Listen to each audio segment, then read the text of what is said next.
அஸ்ஸலாமு அலைக்கும். Welcome to Ammu kitchen. Kerala உள்ளிக்கறி எப்படி செய்கிறதுன்னு பார்க்கலாம். தேவையான அளவு தேங்காய் எண்ணெய் காஞ்சதுமே அரை ஸ்பூன் கடுகு, அரை ஸ்பூன் வெந்தயம் போட்டு பொரிஞ்சதுமே ஒரு பச்சை மிளகாவும் கொஞ்சம் கருவேப்பிலையும் போட்டுக்கலாங்க.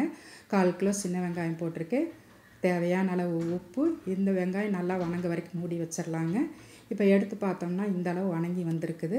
ஒரு பெரிய எலுமிச்சம்பழம் அளவு நம்ம புளி கரைச்சி ஊற்றிடலாங்க. இது நல்லா கலந்து கொடுத்துட்டு இந்த புளி தண்ணி வற்ற வரைக்கும் நம்ம மூடி வச்சிடலாம். இப்போ இது நல்லா வற்றி வந்துருச்சு. இப்போ இதுக்கு தேவையான அளவு நம்ம மசாலா பார்த்துடலாம்.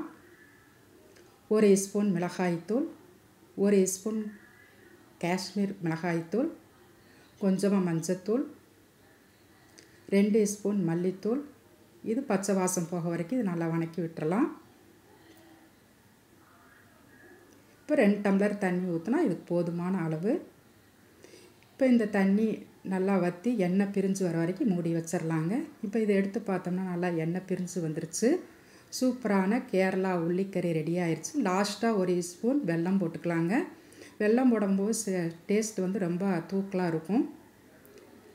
என்னுடைய சேனல் ரொம்ப பேர் சப்ஸ்கிரைப் பண்ணாமல் பார்த்துட்ருக்கீங்க. என்னோடய சேனலை சப்ஸ்கிரைப் பண்ணி பாருங்கள்.